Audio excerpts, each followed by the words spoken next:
nggak berhenti-berhenti. Kalau di Palembang enggak? Enggak ya, di Iya. Jakarta lagi parah banget nih dok. Oh, aman di Nah, Palembang.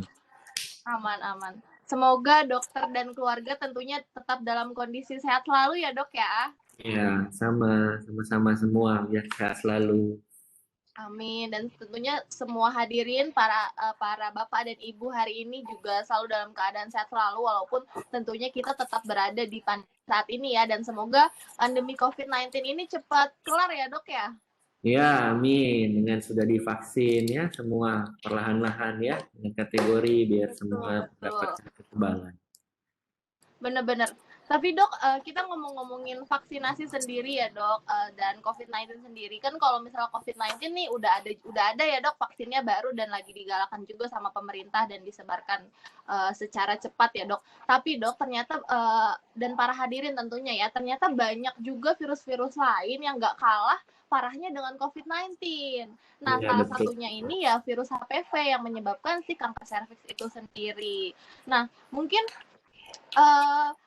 sebenarnya kita perlu khawatir terhadap virus-virus lain juga ya dok. Iya, betul sekali. Salah Nah, satunya tentunya penyakit bahasan kita hari ini. infeksinya ini komplikasinya juga berbahaya yang tadi Masya Iya, jelaskan seperti infeksi penyebab kanker serviks. betul. Bahkan menurut data Global Can tahun 2018 terjadi 88 kasus baru kanker serviks setiap harinya.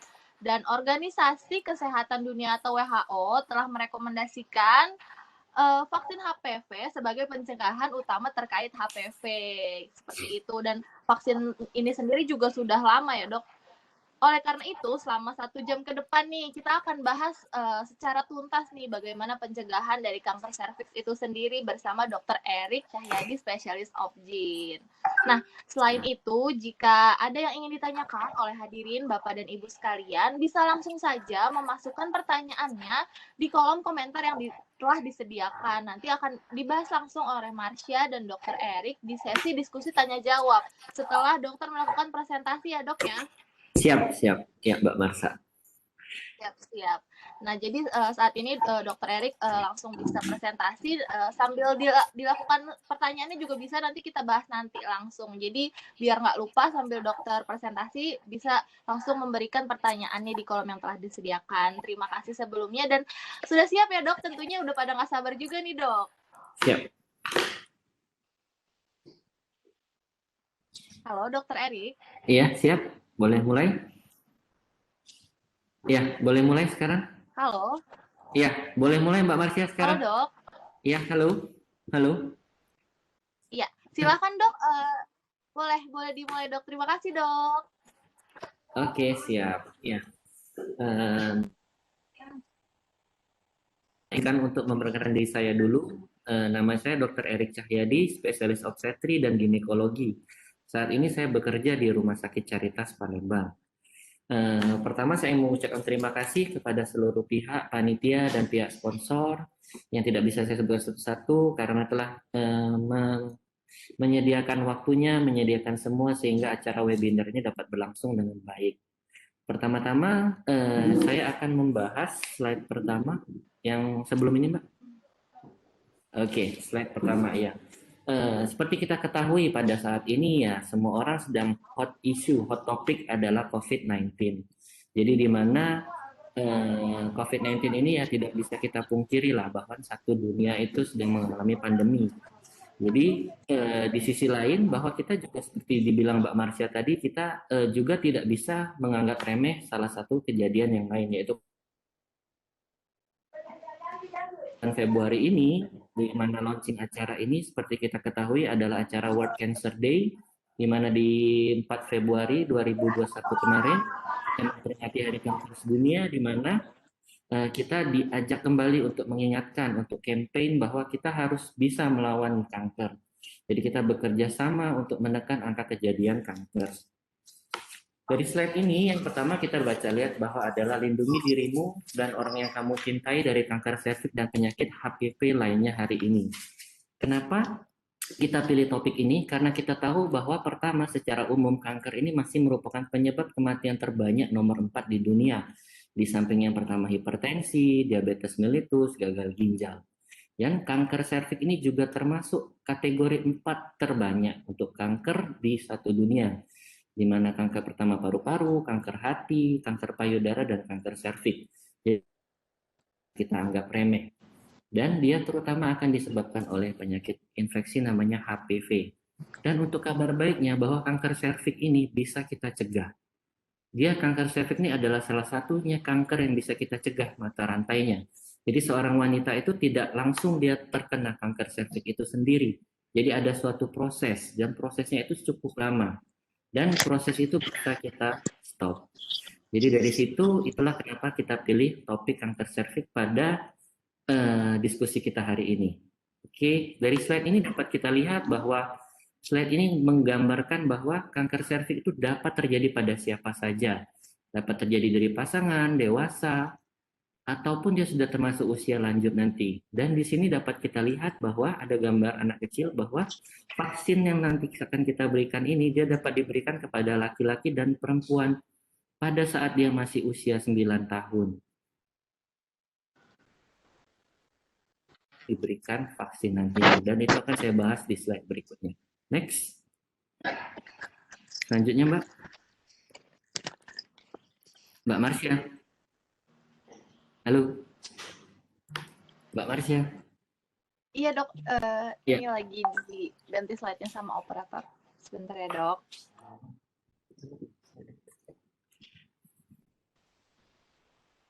Oke, lanjut ke slide berikutnya, yaitu seberapa bahayakah human papilloma virus, atau yang biasa nanti kita sebut dengan HPV ini. HPV ini adalah suatu tipe virus, dia ini strainnya banyak, jadi setelah diteliti strainnya lebih dari 100.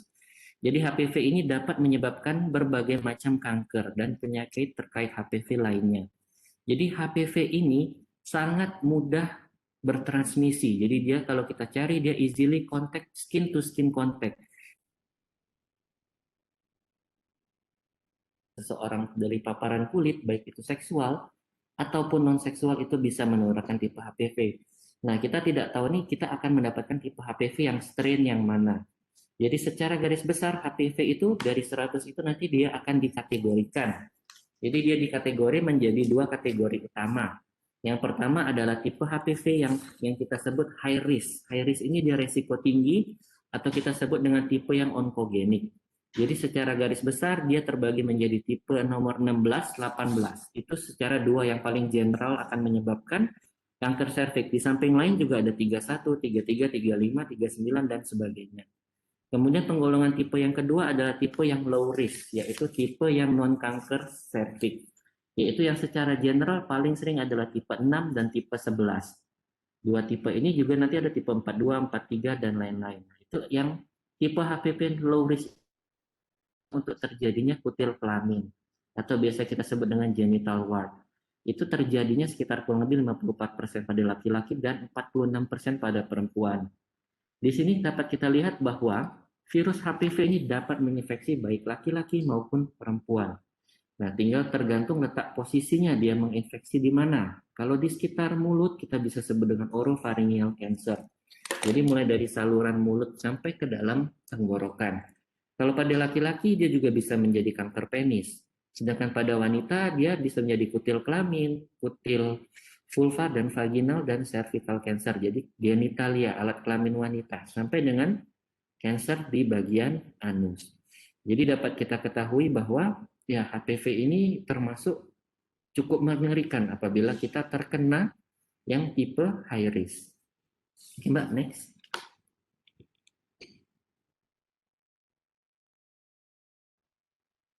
Oke. Gambar selanjutnya ini adalah seorang ilustrasi nih, gambar wanita. Di situ quote-nya dikatakan bahwa tak ada yang menginginkan, tapi ini mungkin saja terjadi.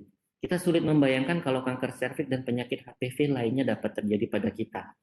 Ini seperti pengalaman yang dapat kita lihat ya, kalau di poli-poli itu jumlah pasien yang paling banyak adalah pasien kanker atau pasien onkologi. Dan kalau kita sudah mendapatkan pasien ini, pasti pasiennya sendiri itu mulai sangat ya frustasi lah, sangat down dia jika itu. Dan kita harus di sini pentingnya mengulang kembali bahwa kanker serviks ini dapat dicegah. Pencegahannya yaitu dengan vaksin dan deteksi dini. Dan itu akan kita bahas nanti di slide berikutnya. Jadi ini sangat penting sekali kita mencegah jangan sampai terjadinya kanker serviks. Dan HPV ini secara garis besar kita nanti kita bisa deteksi juga dengan namanya HPV berikutnya. Next. Oke. Nah, ini slide ini juga menggambarkan bahwa 8 dari 10 baik perempuan dan pria itu akan terinfeksi daripada virus HPV ini. Dan tanpa disadari kamu bisa terinfeksi HPV. Jadi benar bahwa HPV ini sifatnya asimptomatik. Jadi kita tidak akan mengetahui bahwa di dalam diri kita nih ada nggak bahwa kita sudah terpapar HPV atau belum. Jadi kita benar-benar asimptomatik, kita ngerasa tidak ada gejala, kita sehat-sehat saja. Dan hal ini beda dengan virus-virus yang lainnya. Contoh ya virus-virus pneumonia atau virus-virus COVID ini dapat ada yang bergejala juga. Nah, kalau yang secara garis besar virus HPV ini tidak bergejala. Jadi itulah kenapa sering pada saat seorang wanita itu datangnya malah sudah terkena penyakit kanker serviks. Jadi kalau bisa sebisa mungkin kita lakukan deteksi HPV, yaitu dengan cara apa? Untuk mendeteksi virus HPV bisa sudah dilakukan pemeriksaannya namanya HPV DNA testing. Jadi ini nanti biasanya dikerjakan pada saat wanita melakukan pemeriksaan pap smear. Jadi dari nanti situ hasilnya akan kita bisa lihat nih.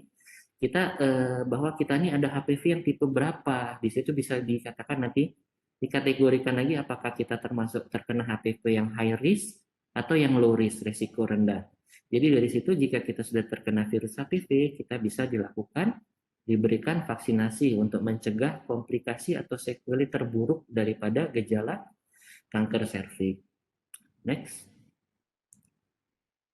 Oke, ini kita masuk ke topik ya. Infeksi HPV adalah penyebab utama kanker serviks.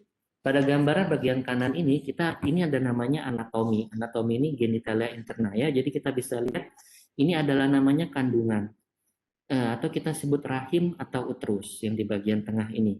Kemudian di saluran ini yang menghubungkan antara sel telur dan rahim. Yang ini adalah namanya sel telur atau ovarium. Ovarium ada dua, kanan dan kiri. Pada hari ini fokus kita yaitu di serviks. Serviks ini adalah bagian daripada rahim. Ada yang menyebutnya leher rahim, ada yang menyebutnya mulut rahim. Jadi serviks tepatnya berada di bawah sini.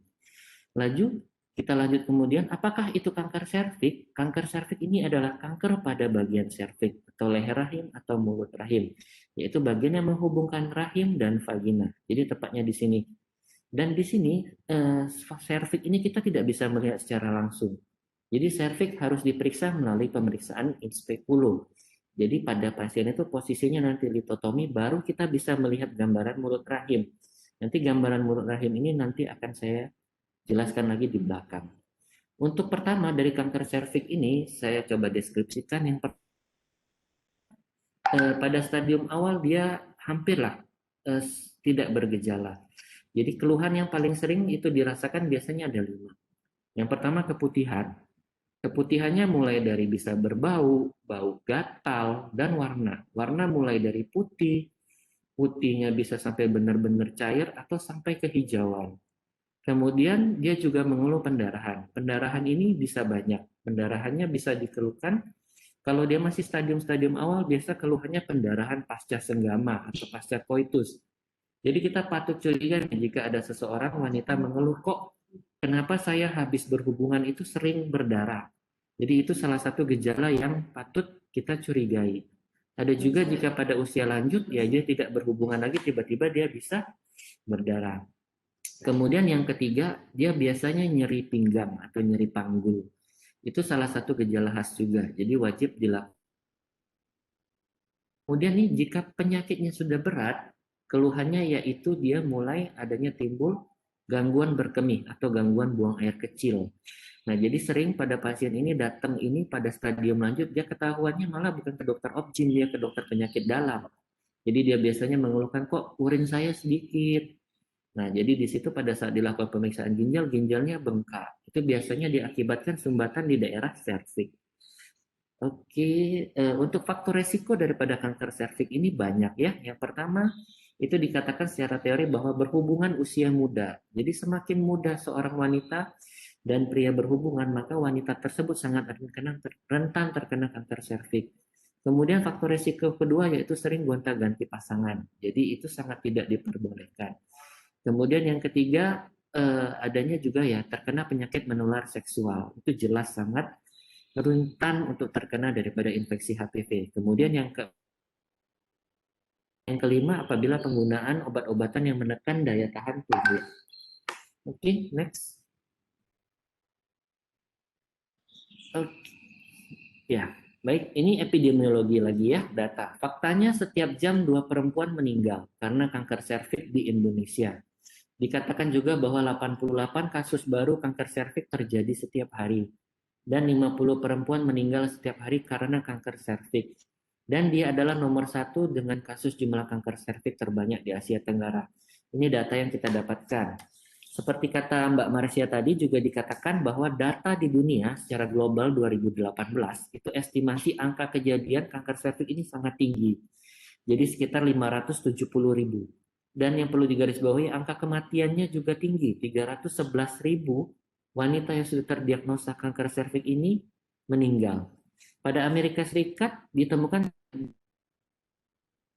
800 kasus baru. Dan di mana itu angka meninggalnya pun lumayan tinggi. Di Amerika Serikat sekitar 4.290. Data di Indonesia di tahun 2010 dari PPK Kanker Serviks itu dikatakan bahwa angka kejadian kasus kanker serviks itu sekitar 454.000 kasus, itu 2010. Jadi ya termasuk kanker serviks ini cukup tinggi terjadinya di Indonesia. Jadi di sini, jadi kita semua wajib aware terhadap kanker serviks ini, dan tidak, saya akan mengulang-ulang lagi bahwa kanker serviks ini adalah kanker yang dapat dicegah. Jadi ini adalah kanker yang bisa kita cegah. Jadi sebisa mungkin kita lakukan pencegahan dini yaitu vaksin. Next. Oke, lanjut berikutnya adalah bahaya infeksi HPV ini dapat menyebabkan kanker serviks. Yang pertama ini sama tadi ya, ini adalah gambaran daripada anatomi, gambar rahim. Coba hidupin sih. Oke, ini gambar rahim tadi ya. Ini adalah rahim atau kita sebut uterus, cervix, vagina. Jadi kita fokusnya di gambaran mulut rahim, yaitu di sini cervix, vagina. Jadi ini adalah gambaran mulut rahim yang sangat baik. Ini sangat mulus, jadi tidak ada infeksi, tidak ada keputihan. Jadi kalau dia normal, dia tidak akan ada keputihan. Jadi dia tidak ada namanya discharge. Dan dia tidak boleh berbau. Dan dia juga di sini gambarannya mulus. Dan gambaran ini hanya bisa kita lihat melalui inspekulum. Jadi jika tidak pakai inspekulum, kita tidak akan bisa melihat bagian daripada mulut rahim ini. Nah, jadi dari progres ini, dia tidak langsung serta-merta dia akan menjadi kanker serviks. Jadi itu dibutuhkan proses. Prosesnya itu lama. Jadi secara teori prosesnya itu dikatakan kurang lebih 15 tahun ke atas. Jadi seorang dengan paparan kuman HPV itu membutuhkan waktu kurang lebih 15 tahun. Dan dia pun tidak akan langsung serta-merta terjadi kanker serviks. Jadi di sini dia ada namanya proses imunitas tubuh. Jadi seseorang ini pada dasarnya jika terpapar dengan virus HPV, jika antibodinya bagus, dia akan mengenali nih, ini kuman HPV dan akan kita bersihkan dari tubuh. Ada namanya clearance. Jadi dia bisa progres ke depan atau malah regresi. Jadi yang diharapkan dia jika terpapar HPV maka dia bisa self healing, karena perlu digarisbawahi ini adalah virus. Jadi dia self healing. Kemudian jika terjadi paparan itu berlanjut namanya progresif, jadi dia tidak langsung serta-merta jadi kanker serviks. Jadi yang pertama dia ada namanya lesi prakanker. Lesi prakanker ini bisa dideteksi secara dini, yaitu dengan pelakuan pemeriksaan pap smear. Jadi pap smear ini perlu ditekankan sangat penting. Jadi kita bisa mengetahuinya dulu secara langsung melalui pap smear. Jadi sebelum menjadi kanker namanya lesi prakanker. Jadi lesi prakanker itu ada namanya nanti dibagi 2 derajat, yaitu derajat ringan dan derajat sedang. Ada namanya CIN 1, CIN 2, CIN 3. Jika seseorang sudah terkena CIN 1 pun, itu tidak akan serta-merta dia menjadi kanker serviks. Itu prosesnya masih panjang. Jika terdiagnosa dengan lesi CIN 1, itu biasanya kita lakukan lip atau LES. Jadi yang pada saat lesinya di mulut rahim ini dibakar, dikoter namanya. Nah, pada saat koter ini biasanya sembuh, pasien akan self healing sendirinya dan kita tetap rutin untuk dilakukan pemeriksaan pap smear. Jadi biarpun sudah CIN 1, nah CIN 2, CIN 3 itu yang cukup beresiko. Jadi pada pasien dengan CIN 2 atau CIN 3, CIN ini singkatan dari cervical intraepithelial neoplasia, kita sarankan biasanya untuk dilakukan angkat rahim di situ. Nah, jadi jika proses CIN 1, CIN 2, CIN 3 tidak ditata laksana dengan baik, kurang lebih 15 tahun ke depan, dia jadi CA cervix. Nah, untuk kanker serviks ini dia ada 4 stadium. Ada stadium 1, stadium 2, stadium 3, stadium 4. Nah, kalau stadium 1 itu gambarannya masih seperti bawah sini. Pada saat inspekulo, kita bisa melihat bahwa ini ada tampak gambaran seperti bunga kol. Kalau kita bilang mulut rahimnya berdungkul-dungkul, rapuh dan mudah berdarah. Ini kalau kita senggol saja, ini pasti berdarah. Itulah keluhannya kenapa dia biasanya pendarahan pasca senggama atau pasca koitus. Jadi ini sangat gampang berdarah. Jadi itulah saya tekankan tadi, sangat jika pasien ada keluhan pendarahan pasca berhubungan itu harus diperiksa. Kita harus lihat keadaan daripada mulut rahim. Nah, deteksinya apa? Ya, kalau dia sudah dengan kanker serviks itu dibiopsi. Jadi jaringan ini kita ambil untuk melihat tipe sel. Apakah ini selnya squamous atau mengetahui ini ada perubahan sel daripada mulut rahim ini. Kalau untuk masih dia stadium 1, itu biasanya kita masih bisa lakukan histerektomi radikal. Jadi kita cukup angkat rahim. Nah, setelah angkat rahim nanti kita nilai apakah operasinya bersih atau tidak bersih. Jika bersih, kita tidak usah lakukan sinar ataupun kemoterapi. Jika tidak bersih, kita lakukan sinar atau kemoterapi. Kemudian lanjut, jika sudah terdiagnosa dengan stadium 2 ini biasanya ada 2 pilihan. Nanti tergantung dokter onkologinya. Dokter onkologinya bisa bilang ini operable atau tidak. Jadi jika dia non-operable, jadi kita akan lakukan neoadjuvant kemoterapi atau bisa kita sebut dengan NAC. Jadi intinya kita kemo dulu kurang lebih 3 seri, nanti kita setelah 3 seri kita nilai ulang. Apakah rahimnya bisa dioperasi atau tidak. Jika tidak dioperasi, masih biasanya obatnya hanya sinar atau kemo. Lanjut kemudian, jika dia sudah stadium 3B, jadi di bagian sini nih, di adnexa parametrium sini sudah kena semua. Jadi pada saat jika sudah stadium 3 itu pasti non-operable. Jadi pasien sudah tidak bisa dioperasi lagi. Jadi ini bagian serviks ini tidak bisa diangkat. Jadi yang bisa dilakukan hanyalah yaitu proses sinar atau di kemo kombinasi dengan kemoterapi. Ya, kalau sudah stadium 4 itu stadium yang paling terakhir, biasa kita sebut itu paliatif. Jadi kita hanya memberikan support. Nah, itu adalah suatu proses terjadinya perjalanan kanker serviks. Nah, jadi di sini penting kita bisa mencegah. Yang kita jangan sampai dia langsung terjadi tiba-tiba stadium 1, stadium 2, ataupun stadium 3. Jadi sebisa mungkin kita cut prosesnya yaitu dengan pemeriksaan deteksi dini pencegahannya. Bisa dengan vaksin ataupun dengan kita.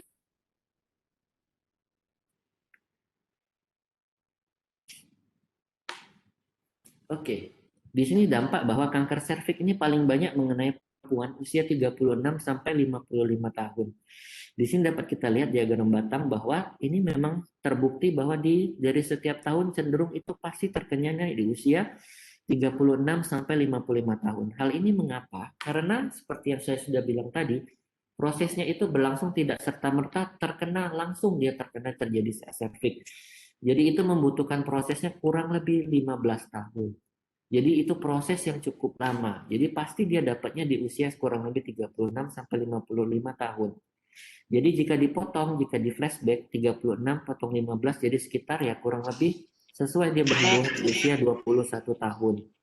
Jadi di sini ya sangat penting kita tekankan untuk kita cut alurnya, jangan sampai dia terjadi. Dan di sini yang digarisbawahi lagi paling banyak stadium 3B. Nah, jadi orang kalau dilakukan analisa cenderung bahwa orang-orang kita ini malu untuk berobat. Jadi kita sering menganggap remeh keputihan didiamkan, pendarahan juga didiamkan, dan dia nanti datangnya bukan karena keputihan atau pendarahan. Dia pasti datang karena nyeri pinggang hebat dan dia tidak bisa berkemih atau tidak bisa BAK. Nah, pada saat dilakukan pemeriksaan dalam, biasanya itu sudah termasuk ke dalam stadium 3B. Nah, stadium 3B ini yang termasuk stadium yang termasuk ya kategori sudah lanjut. Jadi ini sudah bisa dibilang ya terlambat, ya bisa termasuk ke dalam kategori terlambat. Karena ini tadi parametrium kanan dan kiri sudah kena, jadi di saluran kencingnya itu sudah terhambat. Jadi di situ lama-lama ginjalnya itu akan mengalami hidronefrosis. Kak. Nah, jadi di sini produksi urinnya mulai sedikit. Nah, itulah palingan tadi juga datangnya dia bukan datang ke objin biasanya. Datangnya pasti nanti ke dokter penyakit dalam. Dia gangguannya, keluhannya kemihnya sedikit. Ginjalnya ginjalnya mulai nyeri pinggang. Jadi pada saat dilakukan USG itu didapatkan ginjalnya bengkak. Jadi biasanya nanti dari dokter penyakit dalam akan konsul ke dokter kandungan. Nah, di situ didapatkan bahwa periksa dalamnya ya curiga mengarah ke kanker serviks. Nah, dari kalium 3B tadi sudah saya bilang ya obatnya hanya satu, yaitu disinar dan di kemo. Dia tidak bisa dilakukan operasi. Iya, makanya saya kalau udah Lanjut, pusing next. ngadepin ibu hamil mau USG tapi banyak baca apa ibu ya kalau ibu tengah malam sudah sakit perut sudah nggak ketahan lagi bawa Sebelumnya mohon maaf dokter, saya Tasya ingin memberitahukan kepada para hadirin untuk silent dulu audionya agar dokter Erik bisa melakukan presentasi dengan jelas ya dok. Silahkan dokter. Oke, lanjut. Lanjut. Jadi ini adalah inti dari semua slide yang saya jelaskan tadi. Adalah kita bisa melawan daripada infeksi HPV ini. Jadi kanker serviks itu jelas bisa kita lawan. Namanya ini adalah pencegahan dini. Pencegahan dini yaitu dilakukan vaksinasi HPV. Jadi vaksinasi HPV yang tersedia di dunia ada 3 tipe. Yang pertama adalah namanya vaksin HPV bivalen. Bivalen ini dia terdiri dari 2 strain, B. Yang kedua adalah quadrivalen, jadi dia terdiri dari 4 strain. Dan yang ketiga ada namanya nanovalen. Nanovalen ini tidak masuk ke Indonesia, jadi dia belum masuk di Indonesia, tapi ada di dunia. Jadi yang masuk ke dalam Indonesia yang dijual bebas sekarang adalah vaksin dan vaksin quadrivalen. Jadi apa nih bedanya? Jadi pada bivalen dan quadrivalen sama, dia namanya dia mencegah kita daripada strain yang high risk, yaitu tipe 16 dan 18. Jadi sudah saya bilang tadi, 2 tipe ini sudah ada vaksinnya, jadi aman. Jadi kita bisa mencegah progresi daripada kita jangan sampai ini amit-amit terjadi daripada kanker serviks. Jadi 16 dan 18 ini sudah ada vaksinnya, baik sediaannya mau yang pakai bivalen atau quadrivalen. Nah, kalau yang quadrivalen jadi dia 4. Dia strainnya tambahan yaitu yang tipe yang low risk, yaitu tipe 6 dan tipe 11. Dan 2 tipe ini tadi saya sudah bilang dia adalah penyumbang untuk terjadinya kutil kelamin, baik pada laki-laki maupun pada perempuan. Jadi kita bisa mencegah strain HPV ini dengan melakukan vaksin. 1. Kemudian lalu pertanyaan berikutnya, apakah vaksin ini bisa diberikan kepada laki-laki dan perempuan? Jelas kepada laki-laki dan perempuan. Karena sama-sama laki-laki dan perempuan itu tetap beresiko terkena infeksi HPV. Kedua, kapan nih usia yang paling tepat diberikan untuk vaksin HPV? Jadi vaksin HPV ini bisa diberikan mulai usia 9 tahun. Itulah kenapa di slide awal tadi ada gambar ya anak-anak ya sekitar usia kurang lebih 9 tahun baik laki-laki dan perempuan. Jadi jika dia diberikan dosisnya kemudian, jika dia diberikan pada usia 9 sampai di bawah 15 tahun, jadi dia cukup 2 shot atau 2 kali suntikan. Jadi dengan jarak antar suntikan 6 sampai 12 bulan. Jika dia di bawah 9 sampai 15 tahun. Lanjut, apakah kemudian 15 tahun ke atas sampai 26 tahun tidak boleh diberikan vaksin? Boleh. Jadi dosisnya naik, yaitu 3 kali suntikan, yaitu 0, bulan ke-0, bulan kedua, dan bulan ke-6. Kemudian dari CDC juga mengatakan bahwa dia sudah melakukan riset bahwa seseorang yang diberikan vaksin ini pada usia dewasa, dia bisa menurunkan jumlah kanker serviks itu sekitar sampai 70 sampai 80%. Kemudian pada usia dewasa, jika sudah dilakukan vaksin, itu angka kejadian daripada vaksin itu turun sampai 71%. Kemudian pada seorang dewasa yang sudah dilakukan vaksin juga dia angka kanker serviknya menurun hingga 40%. Lalu dilakukan juga penelitian nih. Kira-kira kalau saya sudah melakukan vaksinasi sudah 3 kali suntikan, apakah perlu diulang atau tidak? Jadi dari CDC itu jelas mengatakan bahwa vaksin HPV jika sudah komplit dilakukan 3 kali, itu daya tahan atau imunitas tubuhnya lama. Jadi itu pasti di atas 10 tahun, dan dilakukan riset pun dia penelitiannya bahwa dikatakan bahwa vaksin tersebut, antibodi tersebut tetap aman dan dia tidak akan menurun. Itu adalah sangat penting untuk kita melakukan vaksin. Jadi kalau kita sudah vaksin, jadi ada tubuh kita sudah mengenali ini. Ini ada kuman HPV nih, ada tipe 16, 18. Jadi antibodi kita dapat membentuk sendiri untuk melawan daripada HPV. Oke, lanjut.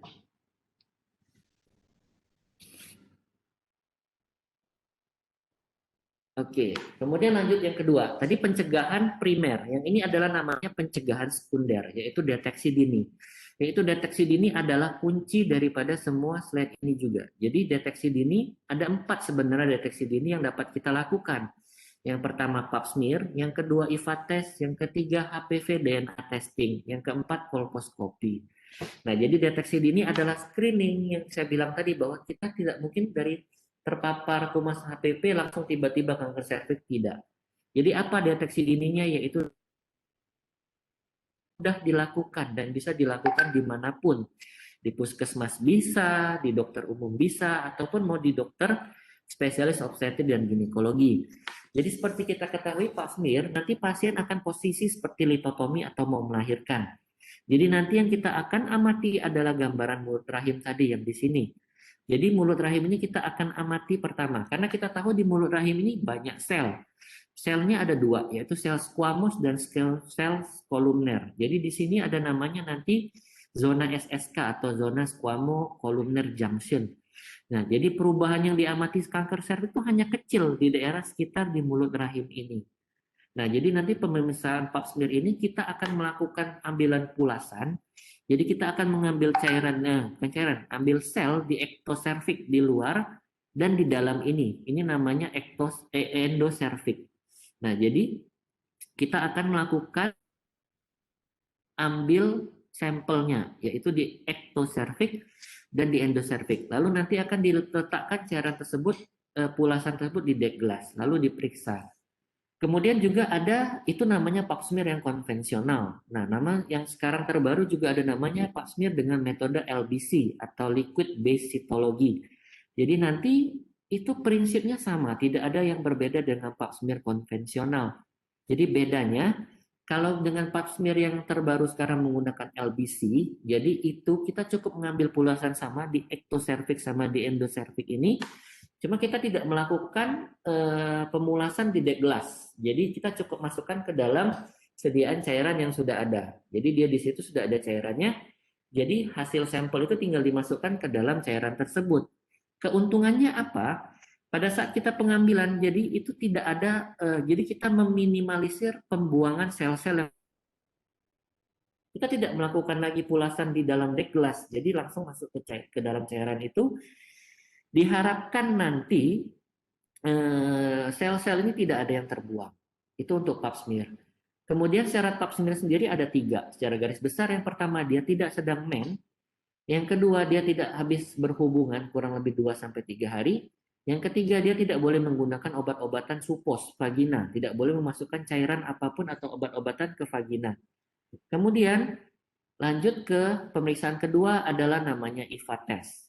Nah, IVA test ini adalah pemeriksaan yang sangat simple, murah, dan bisa dilakukan di mana saja. Sama, di puskesmas bisa. Jadi kita tetap pasien sama posisi kayak pap smear, jadi dia litotomi, dan alat yang kita sediakan cukup asam cuka. Asam cuka yang kita biasa ada yang botolan kecil itu cukup bisa dipakai. Nah, cara membuatnya gimana? Yang kita gunakan biasa asam 3-5%. Jadi cara membuatnya sangat gampang. Jadi cukup ambil bagian, kalau mau 3%, jadi cukup ambil 1 bagian cuka, itu ditambah dengan 4 bagian air. Jadi itu jadi konsentrasi kurang lebih 3%. Atau kalau mau juga tidak terlalu pekat, juga jadi 1 bagian cuka dengan 7 bagian air. Jadi itu untuk pembuatan larutan asam asetat. untuk ditotolkan di daerah sini. Nah, itu sangat simpel. Jadi jika kita totolkan di daerah sini, terdapat lesi aceto white, jadi tiba-tiba dari mulut yang warna pink ini dia berubah menjadi warna putih. Nah, itu artinya ada cenderung mengarah curiga ke arah kanker serviks. Jadi pasien tersebut harus dirujuk atau harus kita arahkan ke pusat ke yang ada dokter obgynnya atau dokter onkologinya. Nah, jika di situ ada fasilitas yang menyediakan krioterapi atau bisa dibekukan, silahkan.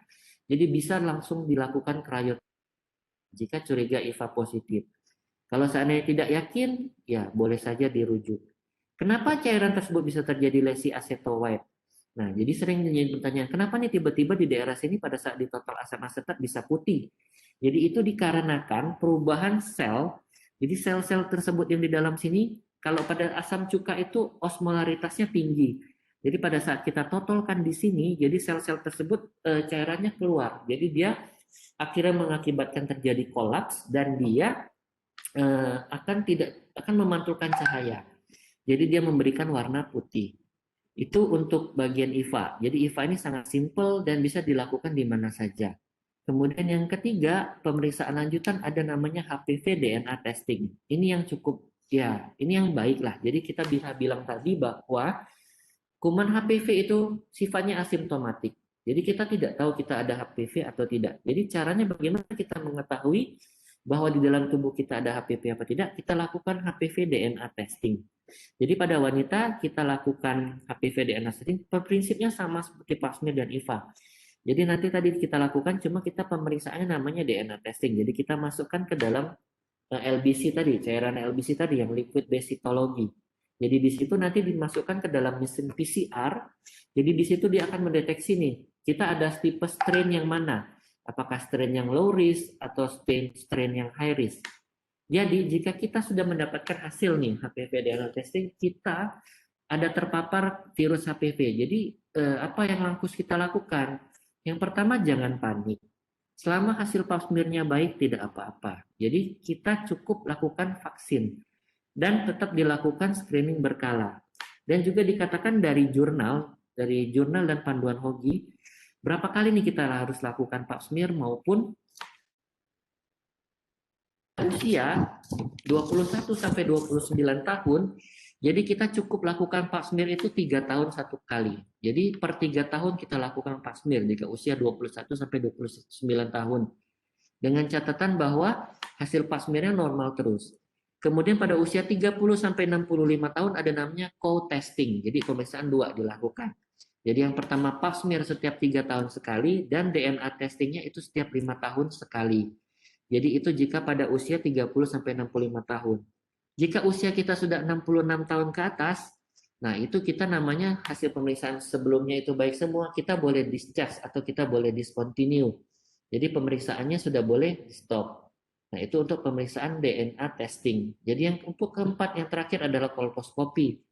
Nah kolposkopi ini agak susah karena jelas dia harus dilakukan oleh dokter obgyn bagian onkologi. Dan mesinnya pun tidak tersedia banyak kalau dia diteropong dengan kaca pembesar. Kita lihat di dalam mulut rahim ini. Jadi dia nanti biasanya akan terlihat langsung dengan kaca pembesar ini. Mana sel-sel yang tidak baik, sel-sel yang atipik, sel-sel yang mengalami displasia, atau sel-sel yang sudah mengalami lesi prakanker. Nah, jadi pemeriksaan deteksi dini ini adalah termasuk ke dalam pencegahan sekunder. Jadi kuncinya di sini. Jadi kita harus rutin melakukan pap smear. Jadi jika terjadi kesalahan, apa terjadi sel-sel yang sudah mengalami displasia atau lesi prakanker bisa kita cut. Jadi karena saya bilang tadi prosesnya itu butuh kurang lebih 15 tahun. Dan kita lakukan rutin screening pap smear per 3 tahun, jadi kita tidak akan namanya kecolongan. Jadi tidak mungkin seorang wanita ini datang-datang tiba-tiba sudah langsung terkena kanker serviks itu sendiri. Next.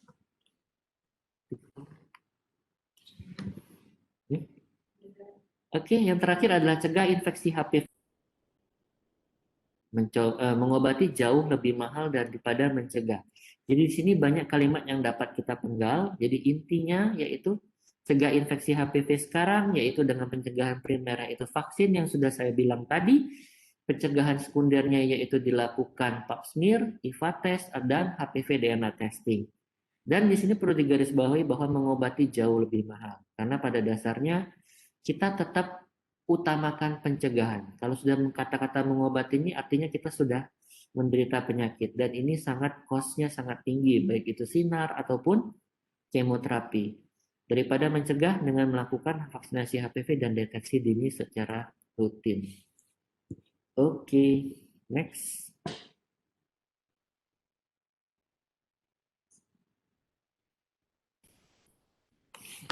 Terima kasih. Sekian presentasi dari saya.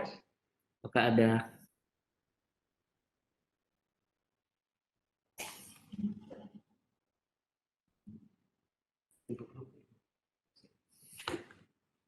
tes panitia? Mbak Marsya.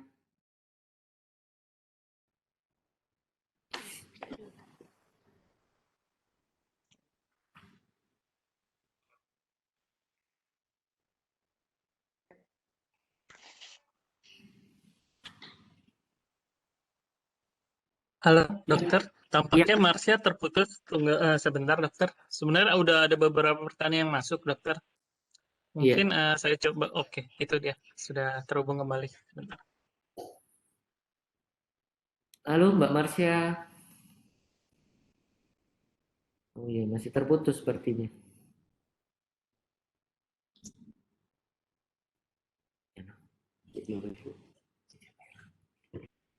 Marsha bisa dengar? Mbak Marsya masih di mute sepertinya.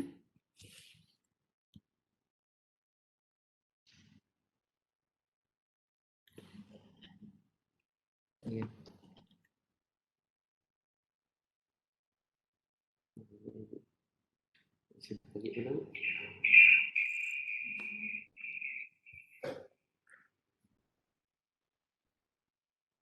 Halo.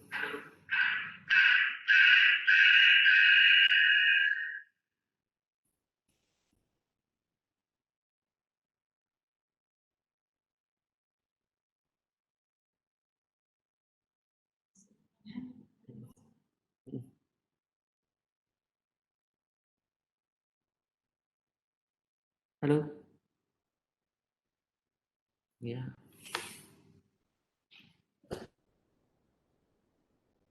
Kayaknya tim-tim panitia ini sudah terputus ya. Saya coba menjawab Halo? pertanyaan dari Halo. Ya dokter, kayaknya Marsha masih terputus. Mungkin Iya. aku bisa bantu dokter untuk Iya. Iya. Oke. membacakan pertanyaannya dokter. Pertanyaan Siap. pertama dari Ibu Nana, dokter. Selamat Iya. siang dokter. Itu penjelasannya sangat clear. Saya mau tanya, bagaimana pencegahan kanker serviks, dok? Vaksin apa yang cocok, dok? Terima kasih. Oke. Terima kasih ya, Mas. Terima kasih Iya, juga kepada Ibu Nana. Jadi terima kasih. Jadi vaksin mana tadi ya? Nana. Apa tadi vaksin? vaksin apa yang cocok, dok? Terima kasih. Oke. Beliau tidak menyebutkan. Vaksin, kalau untuk vaksin ini, vaksin saya sudah jelaskan tadi. Jadi vaksinnya ada 3 tipe. Yang pertama, yang kedua quadrivalen dan nanovalen. Jadi di sini saya tidak bisa menyebutkan merek. Jadi di sini untuk vaksin yang terbaik adalah jenis yang quadrivalen. Jadi dia 4 tipe. Jadi dia bisa mengcover daripada 4 strain. Baik itu dari yang high risk ataupun low risk. Jadi vaksin yang quadrivalen itu bisa mencegah daripada strain 16, 18, 6, dan 11. Untuk dosis baik itu mau yang quadrivalen atau maupun bivalen sama. Jadi nanti di sini saya nggak bisa bilang merek, jadi saya nggak enak. Jadi pada dasarnya vaksin yang bisa dipakai adalah vaksin yang quadrivalen dan itu sudah tersedia banyak di satu Indonesia dengan dosisnya sama. Jika sudah di atas usia 15 tahun, tetap suntikannya di bulan ke-0, 2, dan 6. Lalu apakah sudah di atas usia 25 tahun masih perlu vaksin? Itu jelas. Jadi tetap apabila kita sudah di atas 25 tahun, tetap sangat disarankan untuk dilakukan vaksinasi. Karena seorang yang dilakukan vaksinasi itu dari penelitian, angka untuk terjadi kanker serviks menurun hingga 40%. Terima kasih. Baik, Ya. dokter. Terima kasih untuk jawabannya. Mungkin pertanyaan selanjutnya, dokter, dari Ibu Ya. Siti Ria. apakah kanker serviks bisa menular ke ibu hamil dan pasca melahirkan? Oke, terima kasih kepada Ibu. Untuk pertanyaannya, apakah kanker serviks dapat menular pada ibu hamil? Nah, yang perlu garis di bawahi di sini bahwa kanker serviks itu tidak serta-merta dia langsung jadi tiba-tiba terpapar virus HPV nih, dia langsung terjadi kanker serviks, tidak. Jadi itu butuh proses. Prosesnya pun lama, pasti di atas 15 tahun. Nah, jadi apabila seorang, jadi pernah nggak dapat kasus dia hamil dengan kanker serviks? Banyak. Jadi itu sangat banyak. Saya sendiri pernah mendapatkan hamil dengan kanker serviks. Ditanya dok, jadi pada saat dia hamil dengan kanker serviks, ya hamilnya tetap kita ikutin sampai cukup bulan. Nanti kita akan lahirkan bayinya, itu jelas harus dengan operasi sesar. Dia tidak bisa lahir secara normal. Jadi setelah sesar, dia penyembuhan dulu. Setelah penyembuhan kurang lebih 6 bulan, ya baru kita tata laksana, kita terapi untuk kanker serviksnya. Kemudian, sering juga menjadi pertanyaan nih, saya sedang hamil, boleh nggak dilakukan pap smear? Nah, jadi pada saat hamil itu tidak direkomendasikan atau tidak dianjurkan untuk melakukan pap smear. Jadi silahkan teruskan dulu kehamilannya, lanjut nanti kalau sudah postpartum, sudah melahirkan 6 bulan sampai 1 tahun, sudah selesai semua, baru silahkanlah vaksin. Kemudian juga sering juga pertanyakan, apakah seorang wanita hamil boleh dilakukan vaksin? Tidak. Jadi pada saat hamil juga tidak boleh dilakukan vaksin, jadi tunda dulu vaksinnya. Oke, terima kasih Pak. Baik dokter, terima kasih jawaban. Berarti sebelum melahirkan atau hamil itu lebih baiknya divaksin dulu ya dokter ya? Iya, betul. Jadi dibereskan satu-satu. Jadi kalau memang ingin hamil, lebih baik ya tunda dulu pemberian kanker serviks. Jika masih dirasakan mau lama, ya bolehlah vaksin dulu. Kan vaksinnya 3 kali suntik, 0, 2, 6. Baik dokter, terima kasih atas jawabannya dokter. Saya lanjutkan ya dokter ya.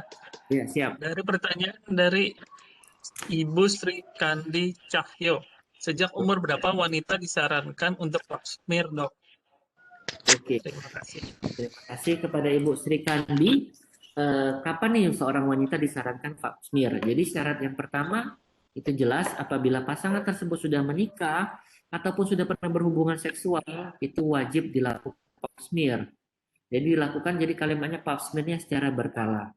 Lalu bagaimana nih panduan kita untuk dilakukan pap smear? Jadi seperti yang saya bilang tadi, ada jurnal baik dari JNCCN, HOGI ataupun POGI. Jadi dia mengkategorikan sebagai 3. Jadi yang pertama usia 21 sampai 29 tahun itu pap smear-nya disarankan sudah boleh dilakukan. Dan apabila hasilnya bagus itu dilakukan 3 tahun 1 kali. Kemudian apabila usia sudah beranjak lagi ke 30 sampai 65, kita namanya co-testing, jadi 2 pemeriksaan. Yaitu pap smear setiap 3 tahun sekali dan HPV DNA testing yang saya bilang tadi setiap 5 tahun sekali. Itu dengan catatan jika hasilnya semuanya baik. Jika hasilnya ditemukan cervicitis kronis atau ada lesi displasia mengarah ke arah kanker, itu maka harus di-refer ke bagian obgyn. Dan jaraknya pun tidak jadi 3 tahun sekali. Pada saat kita temukan hasil pap smear sering nih dikatakan bahwa hasil pap smear-nya cervicitis. Di situ setelah diobati, maka lanjutannya 6 bulan lagi kita harus melakukan pap smear lagi. Jadi yang saya bilang 3 tahun tadi, jika hasil pap smear-nya aman. Jika hasil pap smear tidak aman, apabila ada cervicitis, itu baiknya 6 bulan akan kita follow up hasil pap smear-nya. Sekian Ibu Sri Kandi. Oke, baik dokter. Saya lanjut ya dokter ya. Siap. Ini dari Bapak atau Ibu ini, Idrias Trita Husada. Izin bertanya, dokter, wanita yang bagaimana yang rentan terhadap risiko penyakit kanker mulut rahim ini dokter? Ya, terima kasih. Terima kasih kepada Dokter Idris. Dokter Idris ini teman saya dia. Iya, baiklah terima kasih atas pertanyaannya. Baik, maaf. Dokter Idris ini jadi wanita bagaimana yang rentan terkena CA cervix. Jadi ada namanya faktor resiko. Jadi ada secara. Jadi yang pertama dia apabila sudah berhubungan itu termasuk ke dalam usia yang cukup muda. Jadi dia sudah berhubungan seksual dengan usia muda itu sangat rentan untuk terkena kanker serviks.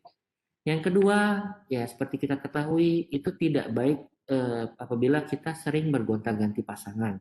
Jadi itu adalah rute pertama untuk terkena HPV. Jadi seorang pasangan yang sering bergonta-ganti pasangan itu sangat gampang untuk terpapar dari virus HPV dan terjadi kanker serviks. Yang ketiga, ada juga namanya kita sudah pernah atau terkena dari riwayat penyakit menular seksual PMS atau IMS. Jadi itu mulai dari sifilis, gonore, itu pasti faktor resikonya sangat tinggi, apalagi sudah terkena HIV ataupun hepatitis. Kemudian yang keempat itu penggunaan obat-obatan. Jadi penggunaan obat-obatan autoimun, jadi yang imunnya rendah, maka itu juga sangat rentan untuk terkena daripada HPV itu sendiri. Dan yang terakhir apabila ada ya riwayat keluarga yang terkena daripada kanker serviks itu sendiri. Sekian. Baik, terima kasih dokter. Iya, sama-sama. Oke, saya lanjut ya dokter ya. Ya, siap. Ini dengan Ibu Feni. Kalau sudah 10 tahun lebih yang lalu saya vaksin serviks lengkap 3 kali, apakah perlu booster lagi dokter? Oke, terima kasih. Pertanyaan yang bagus Ibu Feni. Jadi itu juga sudah dikatakan dari CDC bahwa sudah dilakukan penelitian jika sudah komplit set 3 kali itu tidak perlu booster. Jadi di situ dikatakan bahwa kalimatnya seseorang yang sudah melakukan vaksin komplit itu tidak perlu lagi dan dia berani menjamin bahwa kekuatan vaksin itu tidak akan turun. Jadi cukup 3 kali itu saja. Dan selama 10 tahun itu pasti aman dan penurunan efektivitas daripada vaksin. Terima kasih. Baik dokter, menjawab sekali jawabannya. Baik, aku lanjut ya dokter ya. Siap. Ini ada pertanyaan dari dokter Sylvia Finawati, kayaknya temannya dokter juga nih. Selamat siang dokter, kalau sudah suntik yang 2 strain itu boleh dan perlu enggak suntik yang 4 atau 6 strain? Oke, terima kasih dok. Jadi kemarin yang perlu digarisbawahi apakah sudah lengkap strain? Oh, jadi kemarin berarti pernah suntik yang bivalen ya? Jadi kalau yang bivalen, jadi kalau dia sudah suntik yang bivalen, sebenarnya apakah perlu suntik kuadrivalen? Jadi pada dasarnya kita prinsipnya pencegahan untuk mengarahnya ke kanker serviks. Jadi yaitu tipe vaksinasi yang high risk. Jadi kalau menurut saya sudah suntik yang bivalen, sudah komplit untuk dosisnya tidak perlu suntik yang kuadrivalen. Karena pada prinsipnya maupun bivalen ataupun kuadrivalen prinsipnya sama. Dia itu strain yang paling berbahaya ada strain 16 dan 18. Jadi cukup itu dan tidak usah suntik kuadrivalen. Terima kasih. Oke, terima kasih dokter. Saya lanjut tuh. Ini dari Ibu Darlina. Kalau sudah pernah vaksin, kalau sudah pernah divaksin, haruskah divaksin ulang? Kalau harus vaksin ulang, rentang waktunya berapa lama dokter? Usia saya sekarang 52 tahun. Oke, terima kasih. Jadi pada prinsipnya jawabannya tetap sama. Apabila vaksinnya sudah lengkap, sudah durasi 3 kali suntik jika di atas 15 tahun, apakah perlu vaksin lagi atau tidak? Jelas tidak usah. Jadi vaksin cukup 1 kali. Jadi dari vaksin itu diharapkan kita dapat mencegah terjadinya kanker serviks. Lalu yang perbedaannya apa? Yang harus ditekankan adalah deteksinya. Jadi pap smear-nya jadi deteksi dininya tetap jangan lupa. Biarpun kita sudah melakukan pencegahan primer, tetap kita harus lakukan deteksi dini. Yaitu pap smear dan HPV DNA testing tadi tetap harus dilakukan secara berkala. Jadi setiap 3 tahun untuk pap smear dan 5 tahun setiap untuk HPV DNA. Dan lalu kapan kita stop? Itu jika usia sudah 66 tahun ke atas. Oke, baik. Berarti setelah 66 tahun itu tidak usah stop. Oke, baik. Nah, mungkin jika sebelumnya hasilnya baik semua ya, Mas ya. Oke, baik. Dokter. Nah, ini mungkin aku lanjut pertanyaannya juga hampir mirip. Dari Kohirun Nisa. Selamat siang dokter, kalau pasien yang pernah angkat rahim, apakah masih ada kemungkinan terkena kanker serviks dok? Oh, terima kasih Mbak Nisa, sehat selalu, apa kabar? Ya, pertanyaan yang baik. Jadi pada saat pasien yang sudah angkat rahim, apakah masih ada kemungkinan terkena kanker rahim?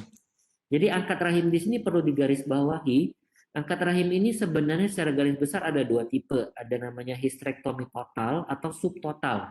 Jadi pada pasien yang angkat rahim jika dia subtotal itu hanya separuh, jadi rahim bagian atas saja yang diangkat, dia akan tetap masih ada resiko terkena kanker serviks. Jika angkat rahimnya total, jadi seluruh, tadi saya ada gambar rahim nih, ada bagian yang atas sama bagian bawah. Nah, kanker rahim ini kankernya di bawah, di mulut rahim. Jadi jika dia angkat rahimnya subtotal hanya separuh, itu jadi masih tetap bisa terkena kanker serviks.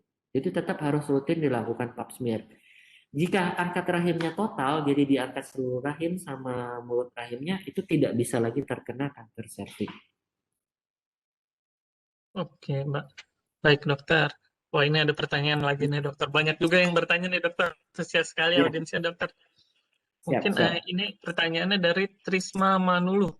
Apa yang Ya. membedakan virus yang menyebabkan kanker serviks dengan kanker lain? Apakah vaksin untuk kanker serviks ini bisa juga mencegah kanker yang lain? Misal kanker memar atau kanker yang lain, dokter. Oke, siap. Jadi jelas kalau virus untuk menyebabkan kanker serviks ini satu, virusnya yaitu HPV. HPV-nya hanya tipe yang high risk, yaitu tipe 16, 18, 31, 33, banyak nih masih sebenarnya ya. Jadi kalau kita bicara kanker serviks penyebabnya yaitu virus HPV. Jadi itu jelas. Jadi kalau ada virus HPV itu jelas bisa menyebabkan kanker serviks. Nah, kalau kanker yang lain beda lagi jenis tipenya dan jenis etiologinya. Apalagi yang belum saya jawab tadi ya? Udah, dokter. Kayaknya hampir Ya. sedikit. Apa itu? Oh ya, sama ini dokter dia nanya, apakah vaksin ini untuk kanker lain bisa memproteksi, ya. dokter? Oke, siap. Jadi kalau kita vaksinnya yang quadrivalen sama bivalen ini kan vaksinnya untuk tipe virus HPV. Nah, jadi itu jelas jadi HPV-nya hanya untuk pencegahan daripada kanker serviks dan dia tidak bisa mencegah kanker yang lain. Iya, Mas. Oke, baik. Terima kasih dokter atas jawabannya. Wah, ini nambah lagi dokter. Nggak habis-habis ini dokter pertanyaannya. Saya lanjut ya dokter ya. Siap. Oke. Selamat siang dokter, dari Luciana Pasaribu. Iya. Seorang wanita sudah terdeteksi terpapar virus HPV melalui pap smear. Kemudian 3 bulan lagi disarankan untuk pap smear ulang. Apa yang harus dilakukan agar hasil pap smear nanti baik? Dan apa virus HPV itu bisa hilang? Oke, terima kasih kepada Mbak Lucia Pasaribu ya. Ini pertanyaan yang sangat sering ditanyakan. Jadi ini adalah yang perlu saya garis bawahi, ini ada dua hal yang berbeda. Yang pertama itu pap smear itu untuk mendeteksi abnormalitas sel. Jadi selama sel kita hasil pap smear-nya baik, jadi jawabannya biasanya gini. Tidak ditemukan lesi prakanker atau kanker. Nah, itu jadi cukup aman dan itu yang harus kita cari dari hasil pap smear. Jadi nanti kalau hasil pap smear-nya bagus, itu cukup diulang per 3 tahun jika jawabannya tidak ditemukan lesi kanker atau lesi prakanker. Satu. Kedua, jika kita terdeteksi virus, itu kita sebenarnya ya harus aware, tapi tidak perlu takut berlebihan. Jadi karena pada dasarnya kita semua ini sudah dibilang di slide tadi, sudah daripada virus HPV. Jadi dikatakan 8 dari 10 baik perempuan maupun wanita sudah pernah terpapar HPV dan sifatnya asimptomatik. Jadi selama pap smear-nya baik, tidak ditemukan lesi kanker atau prakanker, jadi itu aman. Jadi prinsipnya kita cukup mencegah, jangan sampai kita keputihan. Jangan kita sampai terjadi infeksi di daerah serviks. Karena jika terjadi infeksi, itu seperti ada pot di entry atau jalan masuk. Jadi jika selnya mengalami rusak, akibatnya jadi dia akan terpapar tuh. Jadi kuman HPV tadi bisa menginfeksi daripada mulut rahim. Nah, jadi akhirnya ya malah dia bisa ke arah kanker serviks. Dan jika sudah kita terdeteksi ada virus di badan kita, jadi itu jelas harus dilakukan vaksinasi. Jadi harapannya tubuh kita mengenal nih, oh ini sudah ada kumannya, kita sudah bisa membentuk antibodi sendiri. Jadi nanti kita yang diharapkan untuk membunuh virus tersebut. Nah, jadi apakah virus tersebut bisa hilang? Itu bisa hilang, bisa juga tidak. Jadi tergantung clearance, tergantung bagaimana antibodi kita membersihkan virus tersebut. Halo Mbak Marsha, udah join lagi Halo sepertinya. dokter, maaf banget Ya. dokter, Marsha dari tadi panik nih, internetnya bener-bener hilang semua. Iya. Udah coba dari HP biasa, dari koneksi biasa juga nggak bisa. Sebelumnya Marsha mohon maaf nih untuk dokter Erik sama para hadirin Bapak dan Ibu sebelumnya. Nah, tadi udah dilanjutkan sesi tanya jawabnya ya dok ya, berarti ya. Sudah. Kita masuk ke pertanyaan yang berikutnya aja ya dok ya. Ya. Dok, ada pertanyaan juga nih dok dari Ibu Tri.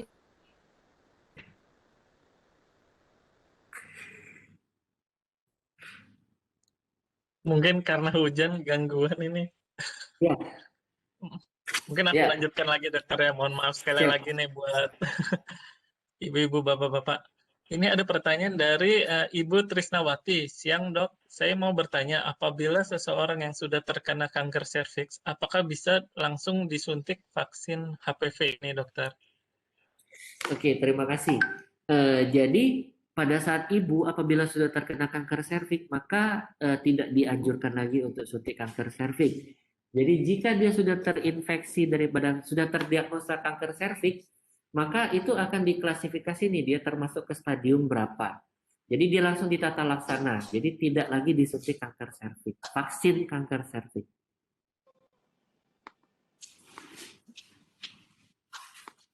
Halo Mas. Baik dokter, terima Ya. kasih. Oke, lanjut ya dokter ya. Dari Ibu Fidela, dokter mau bertanya, apakah vaksin masih dapat diberikan untuk usia lebih dari 26 tahun? Wah, malah lagi penting-pentingnya itu dokter ya, usia segitu ya. Iya, betul sekali. Jadi pertanyaannya sangat baik, Ibu Fidela ya. Jadi vaksin itu harus diberikan. Jadi apabila seorang wanita tersebut aktif berhubungan seksual, jadi dari 26 tahun ke atas pun masih boleh diberikan sampai sekitar 45 atau 46 tahun. Jadi vaksin tetap dari saya harus diberikan. Karena tetap pada prinsipnya mencegah lebih baik. Dan itu sudah dikatakan juga dari CDC tadi, jika kita melakukan vaksinasi pada usia dewasa itu menurunkan angka kejadian kanker serviks itu di sekitar 71%. Oke, Mas. Baik, terima kasih dokter. Nah, mungkin karena waktu juga dokter, ini sebenarnya masih ada pertanyaan lagi dokter. Mungkin pertanyaan terakhir kali ya dokter ya. Iya. Ini dari Ibu Feni lagi dokter. Hmm. Kalau mau vaksin serviks bisa dengan dokter Erik? Oh iya. Di Caritas, anak saya usia 12 tahun sekarang. Kalau vaksin sebelum usia 15 tahun cukup 2 kali, interval 6 bulan ya dok. Boleh tahu? Waduh, biayanya. Nanti mungkin bisa sendiri Iya. dokter itu ya.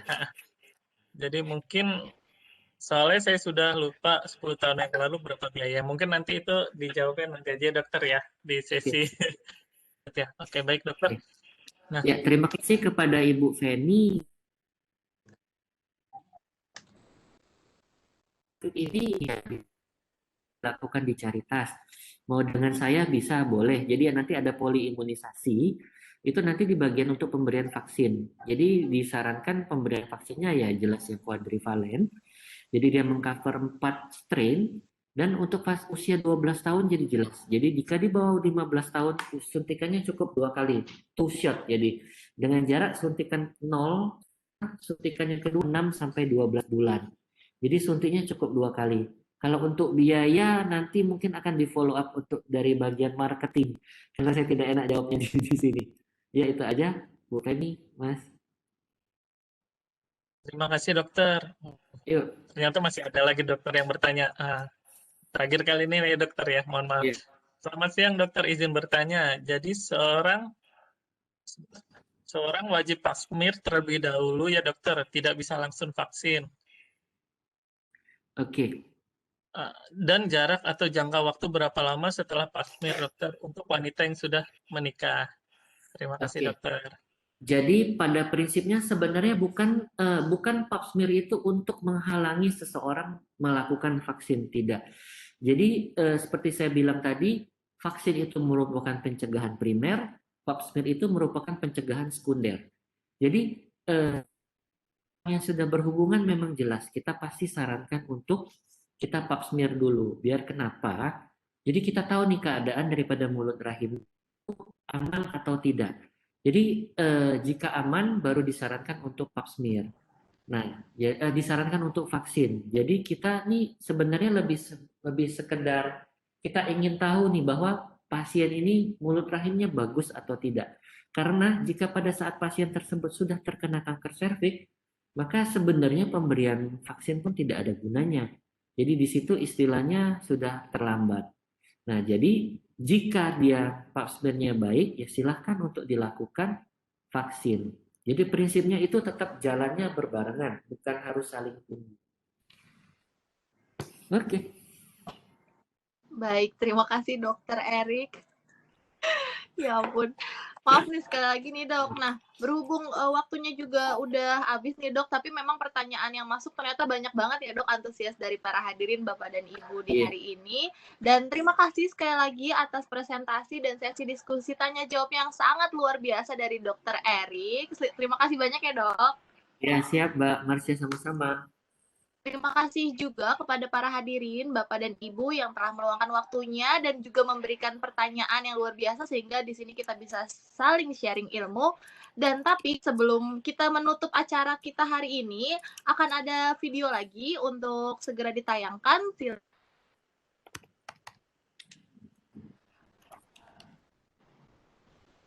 Terima kasih ya, Dok. Iya, sama-sama Mbak Marsha. Salam sehat bersama Caritas Group. Bagaimana dengan kebutuhan kita untuk bisa diperiksa dan harus bertatap muka dengan dokter Anda?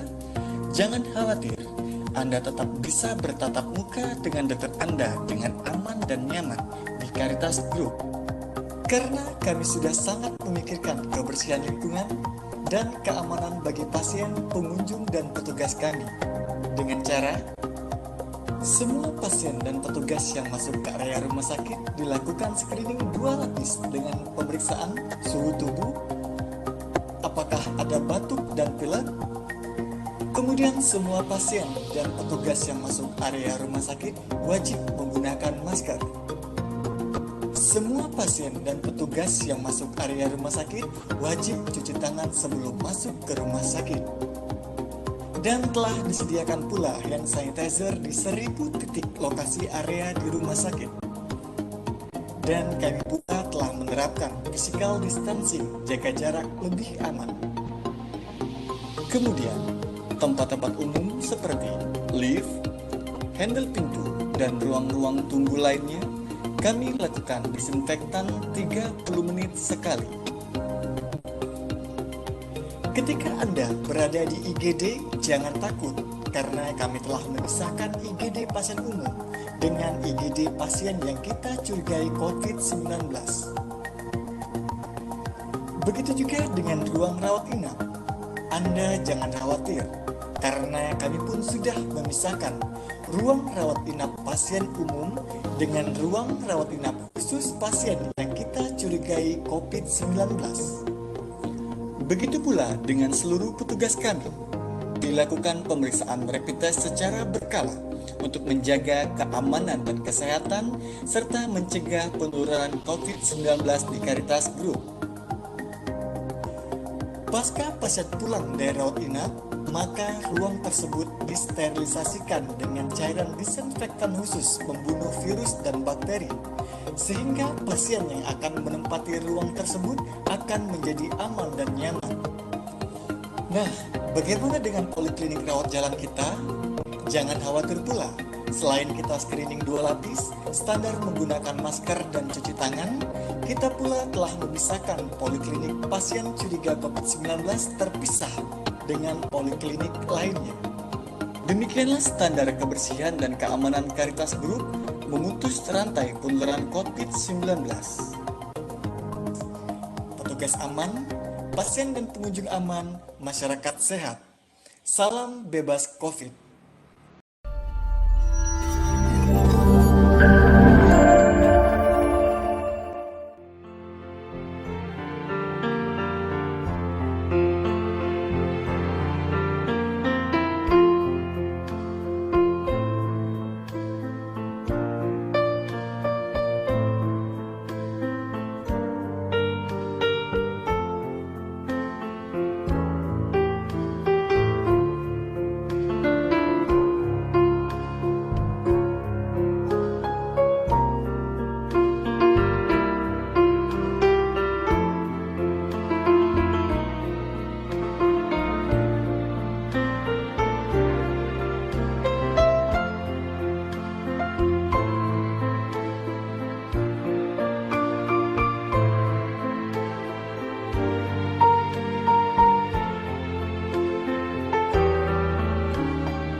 Mungkin sebelum closing, nanti jangan lupa ya untuk ada sesi foto bersama dokter dengan dokter Erik nih. Buat teman-teman audiens, bisa tolong nyalakan videonya buat kita foto bersama dengan dokter Erik.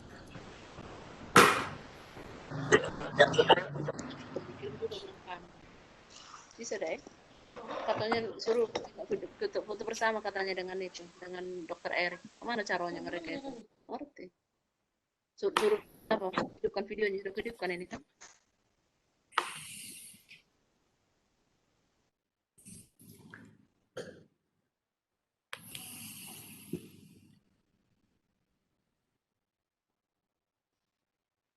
Mbak Laras boleh di stop share dulu Mbak Laras. Mau kita dokumentasikan acara ini. Ya, buat teman-teman boleh dinyalakan videonya buat dokumentasikan acara hari ini.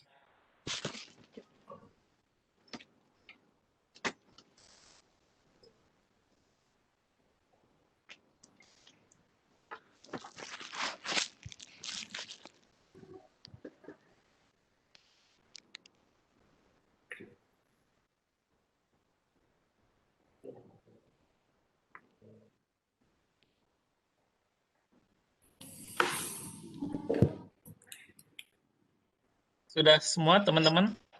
Baik, akan kita foto ya. Mungkin ya siap. Bentar ya, aku hitung ya. 1, oke, udah semua nih. Wah, banyak sekali nih. 1, 2, 3. Oke. Panitia gimana? Sudah difoto kan? Ada yang mau join lagi nih? Mumpung kita tunggu. Biar karena audiens selalu luar biasa banyaknya nih. Kita tunggu sebentar.